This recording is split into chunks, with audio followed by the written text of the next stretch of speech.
Okay, this is my third take of this because I'm not sure how far away to hold this microphone.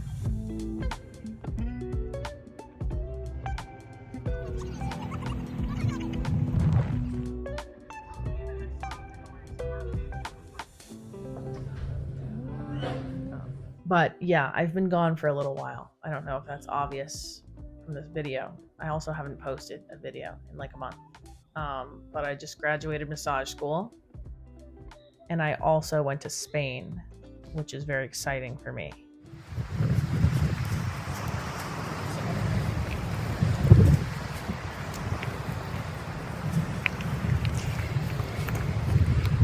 Because I've kind of been out of the country, but not in like a real way. So I went to Ibiza, Spain for a week with the team that I work for, which was really incredible. And also working for my team has been really incredible. So, yeah, that was awesome. So that's why I've been gone. I also switched from reading for YouTube to reading for pleasure. So I started reading Take My Hand, which is by Dolen, Perkins, Valdez. I'm about halfway through it, and I also have these two books that I'm supposed to read, and I don't think I'm going to finish them on time. I have Eve, and I also have Black Women Taught Us by Jen M. Jackson, who has a PhD. So that's fun, but I'm like I'm almost exactly halfway through this book, but to be honest, I don't remember anything about it except that Harriet Tubman was a war general, which is kind of a cool fact. At least I think I remember that. Don't quote me, but I need to reread that because I don't remember anything. Because I started reading it before the storm, and I can't remember anything that happened right before the storm. Trauma. I was eating crackers and nothing else for a while. Saltine crackers saved me. And canned beans. Shout out. Canned beans. You should always have some. Anyway, if I read 2 of these books in the next 3 days, I can win a digital bookmark on Goodreads. So I'm gonna try to do that. Why am I singing? Oh, why? Just kidding, I don't really sing like that. Anyway, I am going to talk about this thing now. Because I feel like if I were me, I would make fun of me. Because I am me. But I would make fun of me if I had this. And I do have this thing. So it's like a little beanbag table that you put on your lap. And it has these little things which hold the pages of your book open. And the reason I purchased this is because my hands hurt when I hold books now. I use my hands all the time. I'm an artist. I'm a massage therapist. And I read books, and I garden, and I drive, and I make food. And I do all kinds of stuff with my hands all the time. And they really hurt all the time. So I am trying to give them a break by putting my books on this weird table. So I'm worried it's going to be really annoying to use, but I don't really know what other options I have. So I'm going to try to finish 2 books in 3 days. And I don't think it's going to work. I don't think I'm going to be able to do it, but it's possible. So I'm going to get to reading right now. I'm going to do it. It's going to be crazy. You're not even going to know what hit you. A reading vlog? Don't mind if I do.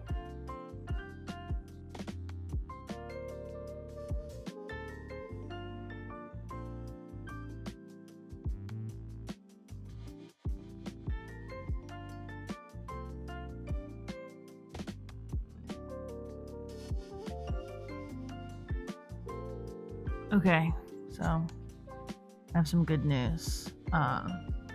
This crazy table thing I bought, I actually really like it. I was worried that it was going to be kind of cumbersome to use, but once I kind of figured out where to place these little page holders, I decided I really liked them. So that's nice. So like this book just got really, really sad as soon as it got to part 3. And I was just thinking about how people were really treated like this, and maybe still are in some places, and it just like broke my tiny little baby heart, and I just couldn't force myself to read it.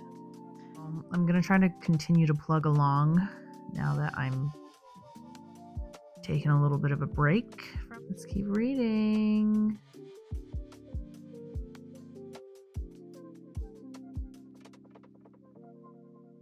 Good morning. I am at my friend's lake house because I graduated school, and he offered to have me and a bunch of people come visit for a week. So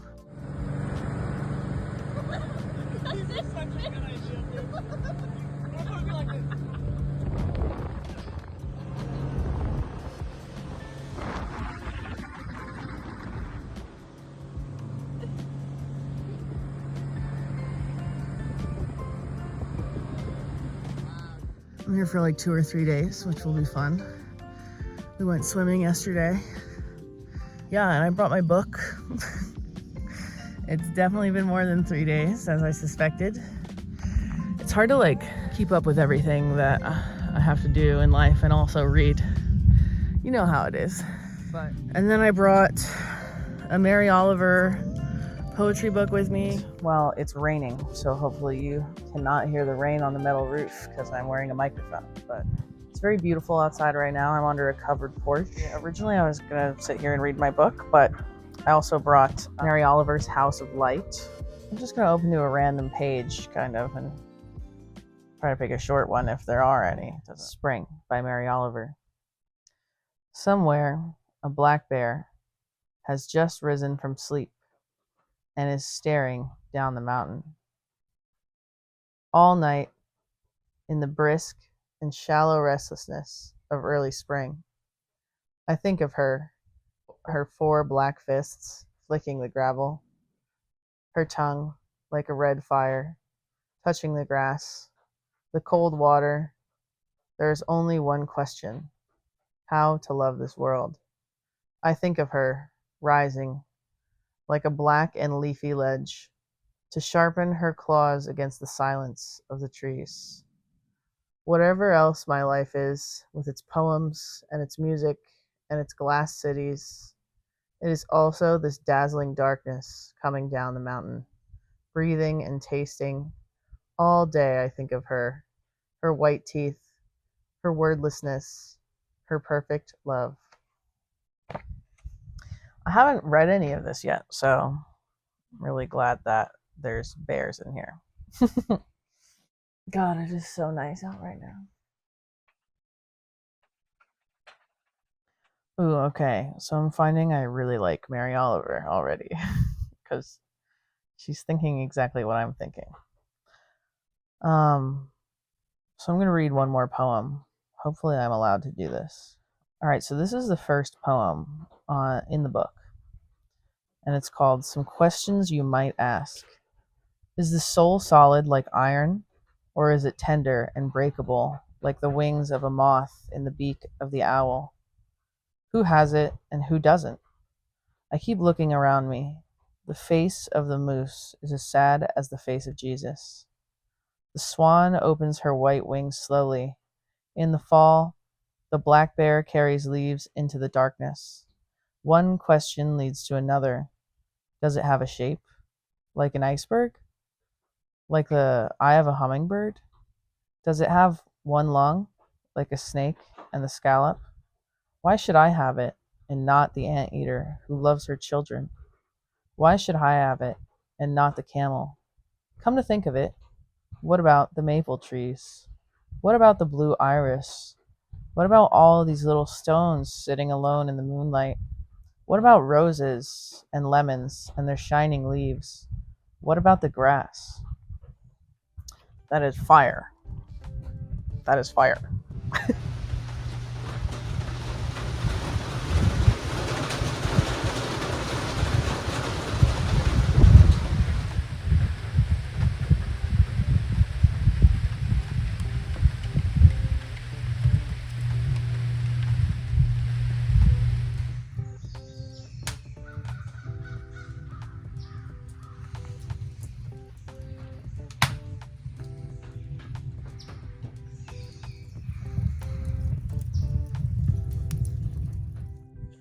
Okay.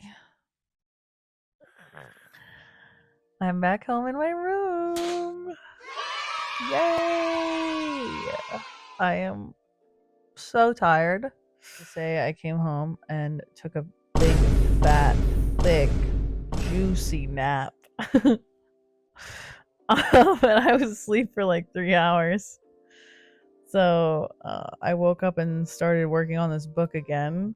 And I'm on chapter 46, page 319. I feel like I've been reading this book for like a week and a half.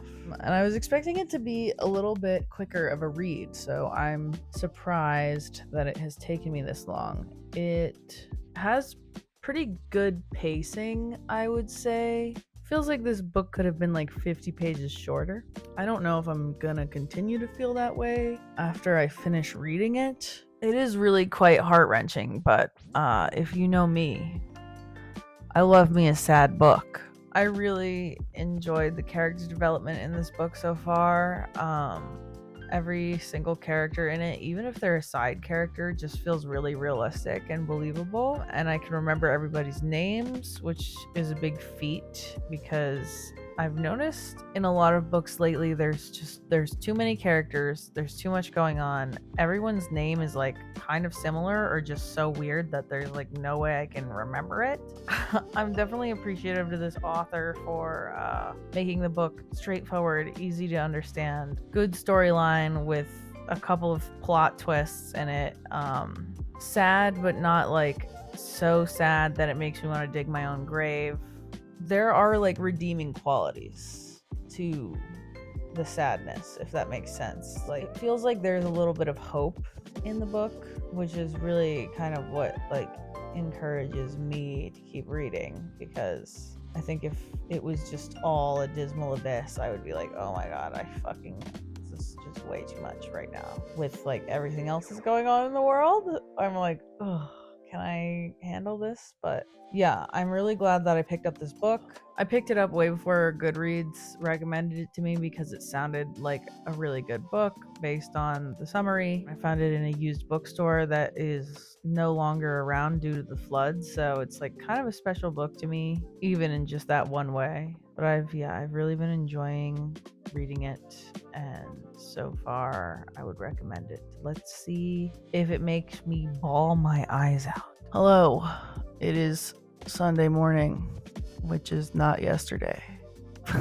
So I'm on chapter 50, and I think that this has got to be the second to last or last chapter of the book. I like the place that we're at in the story almost feels weird to end on because of like everything else that's happened. And I can't really explain what I mean by that because it's really hard to explain books to people for me without giving away the entire story. So I'm just not gonna do it, but I'm almost finished. So I just finished the book and I think it's really good.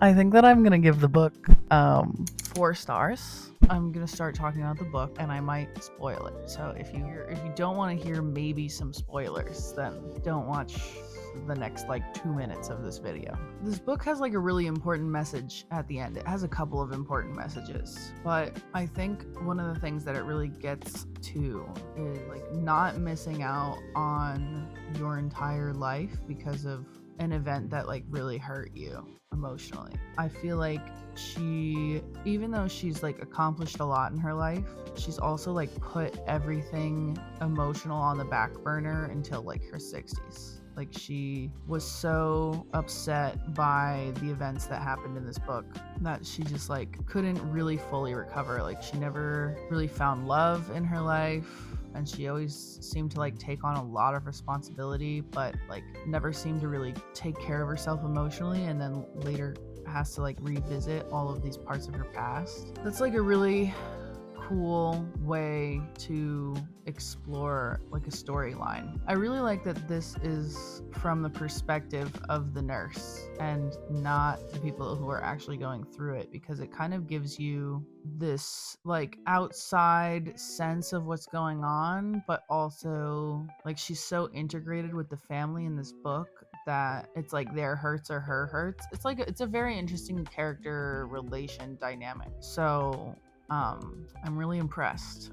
So now I'm going to read you the author's note because it kind of talks about what this book was based on. This novel is a work of fiction loosely inspired by the real life case of Ralph V. Weinberger. In June 1973, Minnie Lee and Mary Alice Ralph, sisters aged 12 and 14, were sterilized without their consent in Montgomery, Alabama, by a federally funded agency. Outraged by this terrible violation, their social worker, Jessie Bly, reported it to a local attorney. Eventually, the case went to federal court in Washington, D.C. The lead lawyer for the plaintiffs was Joseph Levin Jr. of Southern Poverty Law Center. This case is considered a pivotal moment in history of reproductive injustice, as it brought light to thousands of poor women of color across the country who had been sterilized under federally funded programs. What was particularly shocking to me when I first learned of this case was that it happened just 1 year after the Associated Press had revealed the story of how federal government left hundreds of black men in rural Alabama untreated for syphilis in a study at Tuskegee that lasted 4 decades. Both cases prompted national discussions about medical ethics and racism, but how could the events have been allowed to happen in plain sight? I began to ask questions about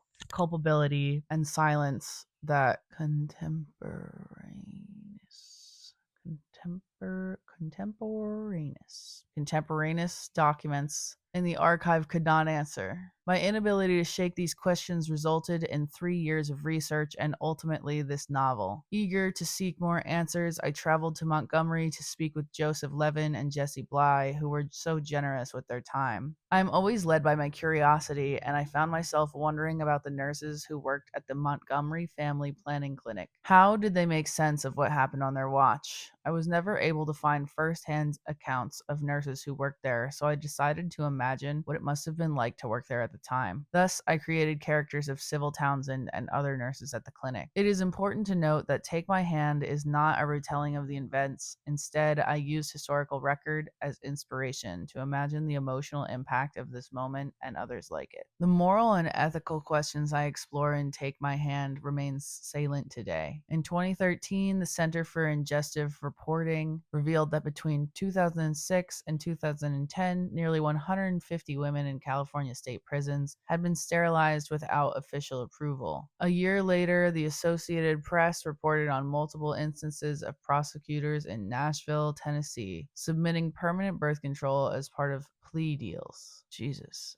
In 2020, a whistleblower alleged that immigrant women detained by Immigration and Customs Enforcement, ICE, were being forcibly sterilized without their consent in U.S. Department facilities. In fact, compulsory sterilization of unfit inmates of public institutions is still federally protected by the 1927 U.S. Supreme Court ruling Buck v. Bell. Reproductive justice, a phrase coined by Black feminists at a conference in 1994, remains elusive for African American women who struggle to access affordable health care due to social and economic inequalities. The abortion rate for Black women is nearly 5 times that for white women. African American women are 3 to 4 times more likely to die in childbirth than white women. Furthermore, health conditions that disproportionately affect Black women, such as uterine fibroids, receive very little government research funding. My hope is that this novel will provoke discussions about culpability in a society that still deems poor, Black, and disabled categories unfit for motherhood. In a world inundated by information about these tragedies and more, I still passionately believe in the power of the novel and readers to raise alarm, influence hearts, and impact lives. Didn't know that the author's note was going to make me cry, but there you have it. Yeah. I wasn't expecting this book to be about sterilization in minors. And something that you probably don't know about me is I would really one day like to be a midwife and provide services for people who are underserved in the community. So like this definitely really hits home for me. So there you have it. This book is based on real events, and some things about it aren't real, but that is what's real. Whew. So, yeah, 4 stars. This was a really great book, and I'm really glad that I got to read it.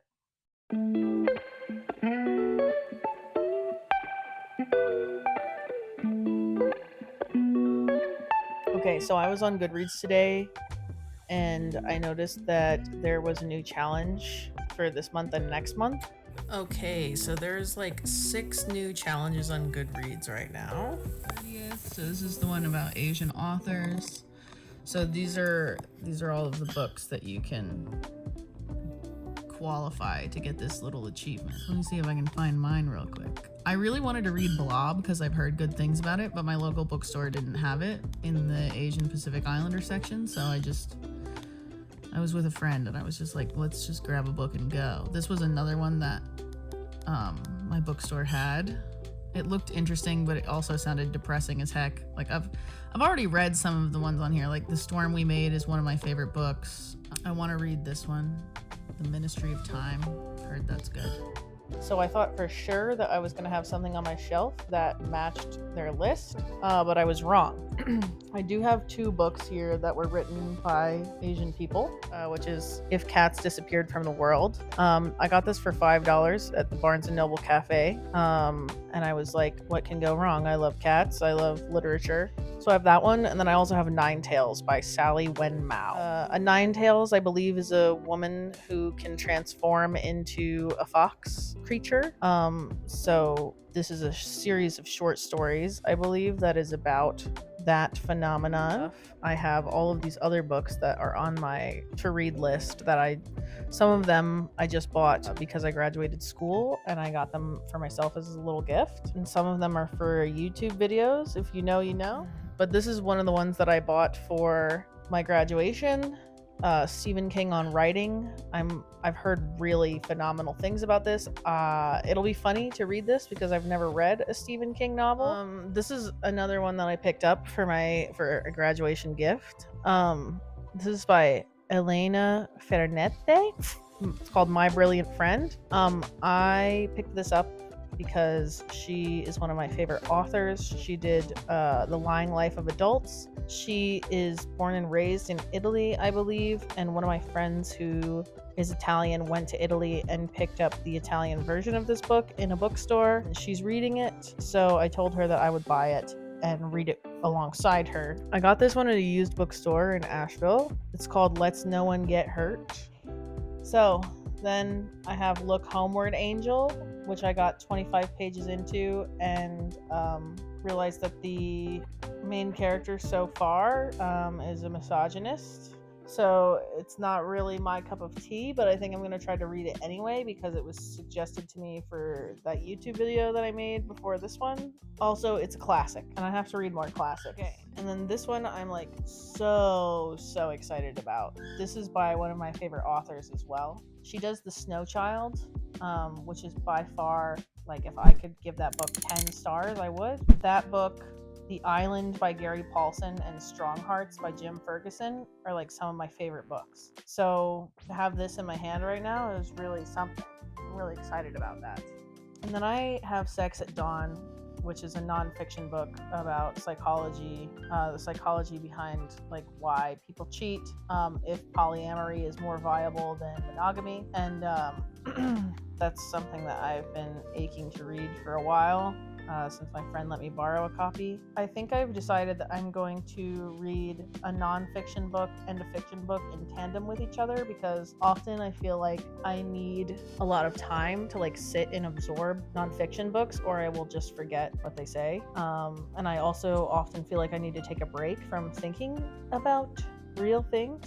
But I might just eat this book, who knows? So I'm gonna read that one, and I'm also gonna read the Nine Tails book by Sally Wen Mao because it is Asian American Pacific Islander month. So basically, you know, like to earn the achievement on the Goodreads app for the Asian Pacific Islander month, I can't just read Nine Tails because they're not on the list. So I might go out and get Blob because I've heard good things about it. I might also get something else, but I'm going to try to get something on the list so I can join the challenge.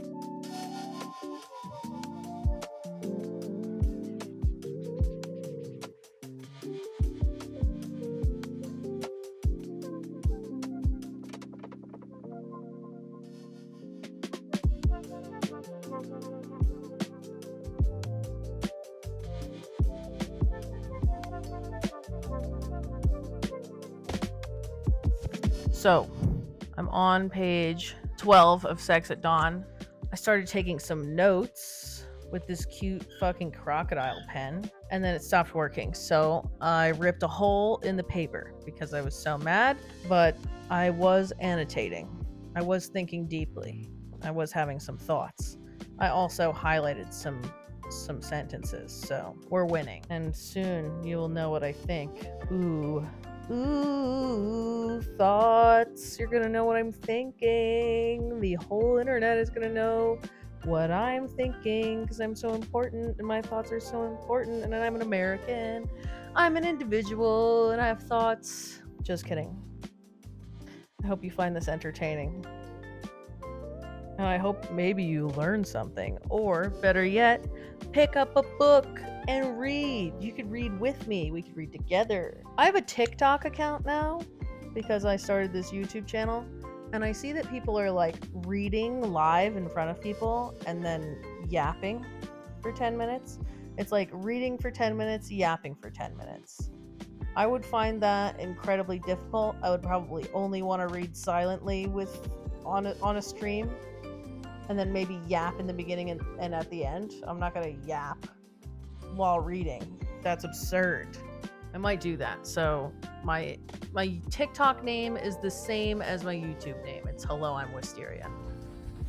This is the cult.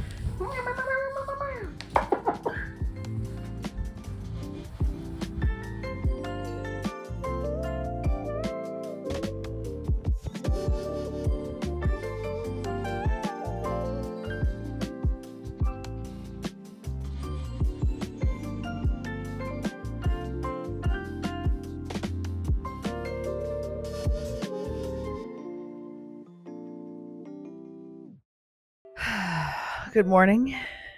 It's about 7 a.m.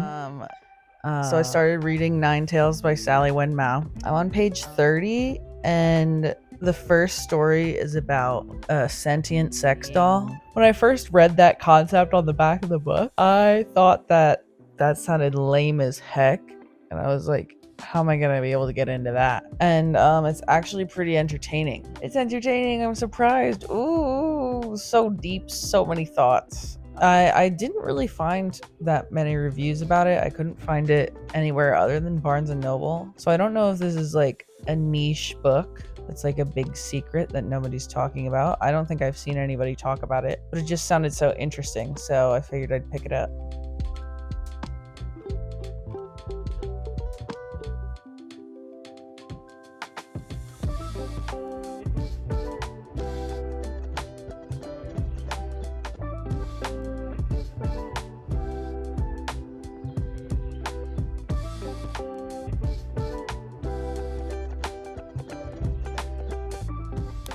Okay, and then this is the one that I got, so I have to put it on my want to read list. Yeah, so this looks super cute. It has decent reviews, but I don't really care about reviews when I read books. So yeah, I just figured I would show this off a little bit, so maybe you want to go grab one of these. Butter is supposed to be really good. You often sit down with like every intention of reading and then you just fall asleep. Because that's what I just did. Yeah, I don't know. On Fridays, I'm just like so exhausted from the whole rest of the week that I just like crash. So that's what I did today. But I think like 3 stories into Nine Tales, so I'm on page 69. I think I'm like really emotionally exhausted today and also just exhausted in general. This is not like a happy, fun book, you know, like it's pretty heavy, it's pretty depressing. And then Sex at Dawn requires me to think a lot. So I'm like considering reading Bookshops and Bone Dust because like I know it's easy and fun because I read Legends and Lattes. So I'm thinking about reading that. I'm gonna like try to at least finish the story I'm on in here. And then I might move on to Bookshops and Bone Dust, but we'll see.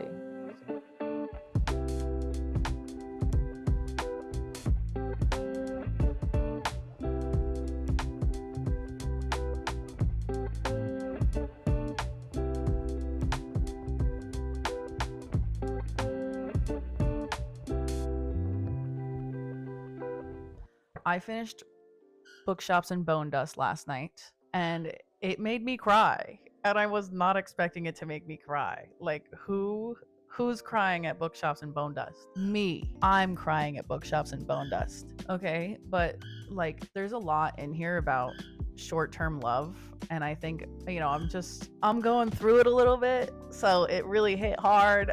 And I'm just like, oof. Oh. So I want to read you this little passage that really kind of hit for me. So if you don't want any spoilers at all from this book, don't continue listening for the next 2 minutes.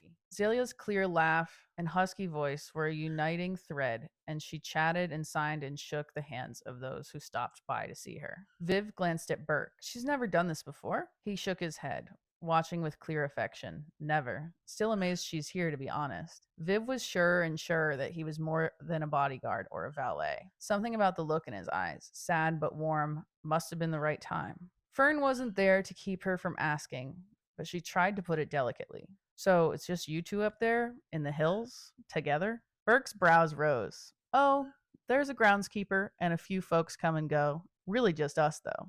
Huh. She let that sit for a minute. So you're... Oh, I make myself useful, he replied. Mostly. Sure. She couldn't help but thinking about the lifespans of humans and elves and about the silver in his hair. The corner of his mouth rose in a half smile, as though he'd heard her thoughts. Sometimes it'll never be the right time. Viv thought about Maylee and what she'd said about seeing people through a tiny window as they passed, and how nothing seemed to happen exactly when it should. Then she saw Fern's face, bright and laughing, as she passed a book into the hands that probably need it. And sometimes we aren't the right people yet, murmured Burke. While she and he had different individuals in mind, Viv thought they might be thinking exactly the same thing. And I was just like, oh, stab me in the heart. And then there's this part at the end where they kind of tie everything together. Okay, so Maylee comes to Viv's door. Without asking, she entered and closed the door behind her, simply stood with her hands at her sides. The walls of the room seemed to float away in the silence, and Viv couldn't stand to let it extend any further. She opened her mouth to speak. Hush, said the dwarf. I know you wouldn't leave without saying anything. Viv wanted to believe that was true about herself. I just couldn't do this out here in the world, she gestured vaguely behind her and met Viv's gaze for the first time since she'd entered. Her eyes glimmered at the corners. She sniffed and then roughly ran her forearm under her nose. You're too goddamn tall, she complained in a thick voice. Viv sank down to her knees so that they were nearly face to face. That's better, Maylee whispered, and put a hand to Viv's cheek. Viv could smell the yeast and sugar and warm skin. I know what I told you at the beginning, about knowing you for a while, and I believed it. Guess I still do. But here's the part where I pay for it, and maybe you too. But I won't ask about what it costs you. I'm not sure I want to know. The lump in Viv's throat was too big to fit words around. Instead, she mirrored Maylee's gesture and laid her huge hand along the side of the dwarf's cheek. I'll probably never see you again, continued Maylee, and one tear overspilled, tracking through the fine flower on her cheek. She leaned into Viv's touch and added fiercely, almost angrily, but I don't regret it. She pushed forward and her lips pressed against Viv's warm and lush and longing and all too brief. Then she pulled away and left the room, closing the door quietly behind her. Viv never managed to say a word, but their time was over. One had gone up, the other had gone down, and the crossing would not be repeated. I'm dead. Hello? I've been slaughtered. That was so sad. And it's just crazy because I feel like you really don't get to see that much of their relationship in this book. So when I first read it, I was like, oh, dramatic. And then I sat with it for a little while and I was like, this is sad. I was like, this is sad, but it's also beautiful. And sometimes you just gotta let that shit happen. I don't know what to say. I don't know what to say to you. That's what I have to say. But, yeah, I don't know. It just really hit. It was so heartwarming. It was so cute. It was so escapism. It was exactly what I needed in this moment. And, I can't thank Travis Baldry enough for existing. So that's where I stand with that. And then to update you about Nine Tails. Man, I am almost done with this book. I am also really enjoying this one, but it is incredibly sad. This is not going to be a book that you read where you're like, ooh, I feel so good. You're going to read this book and you're going to go into an existential crisis. which is fine. Like, I think that's what this book needs to do, but I think I would also like to see more artists make work about like the idea of change, about like imagining a better future rather than like reliving the past all the time. You know, I'm not gonna say that that's not useful, because obviously it is. I mean, like historical fiction, this, like it's all very nice, but like if you have any recommendations of just like happy immigrant stories, I don't know. Like, I'm not saying like, ooh, the American dream. Like, it's not like I want to see the American dream played out, because it's like not real for most of these people. Right. I think that if we can start to imagine better things, then better things will start to happen. Like, it's like if we're working towards a future that's just dismantling the bad things, and we're not thinking about like, oh, what are the good things that we want to be doing, or like what are the lives that we want to imagine for ourselves, like, you know, I don't feel like we can work towards that goal if we can't imagine it. You know what I'm saying? So I think that having more literature that's like inspiring to people of different cultures would be really beneficial. And I don't know how to make that happen. I'm not a magician. I'm not a scientist. But that's what I think. Those are my thoughts. Are they valid? I have no idea. So anyway, I think I have to end this video here because I feel like this is going to be really long, and that's pretty much it. I'm worried it's going to be too long. I also need to put a video out. So I will make another video when I'm done with these things, but thanks for watching. I hope it was enjoyable. I hope you tune in next time to hear my thoughts about these other books, but I'm not finished with them, so I cannot talk about them yet. So I'm still 35 pages into Sex at Dawn. It's already changing my mind about things. Almost done with Nine Tales. Finished Bookshops and Bone Dust, and then started The Teller of Small Fortunes. So we're on a roll. Tune in again in like 2 weeks, and I'll probably be done with this shit. Okay, I love you.